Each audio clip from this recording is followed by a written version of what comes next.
Primero, desmonte los 4 tornillos del interior.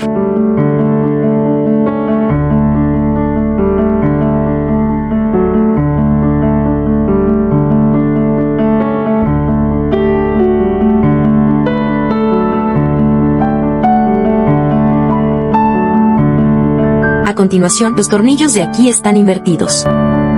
Los tornillos de aquí están invertidos, y luego este cierre. El núcleo del cierre de aquí, simplemente tire de él para sacarlo del enchufe. A continuación, desmonte este cierre.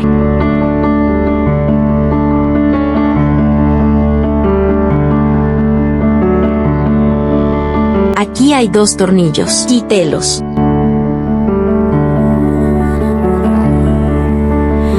Sí, luego vuelva a colocarlo.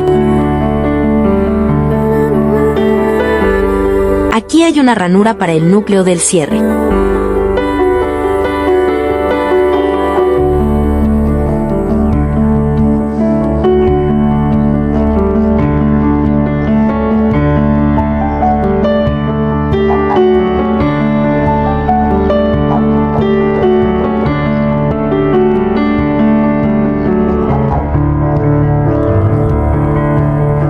En cuanto a la batería, aquí habrá un enchufe. Solo tiene que enchufar el conector macho GST aquí. Este núcleo de la cerradura es para el interruptor de bajo voltaje. A continuación, vuelva a colocar el núcleo de la cerradura.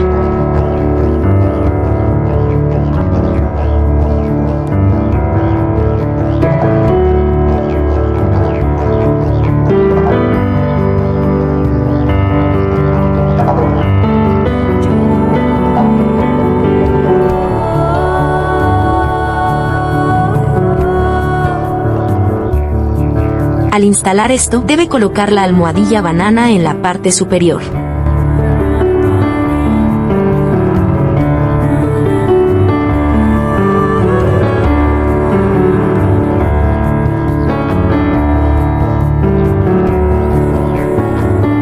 A continuación, apriételo con el elevador.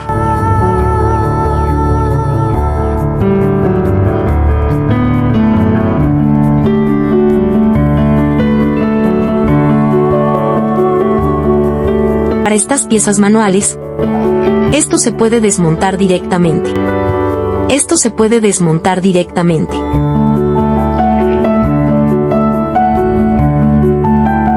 También hay tornillos aquí en el lateral. La llave está bien.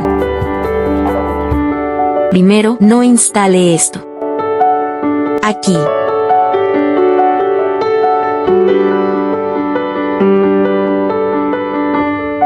Primero instale esta tapa.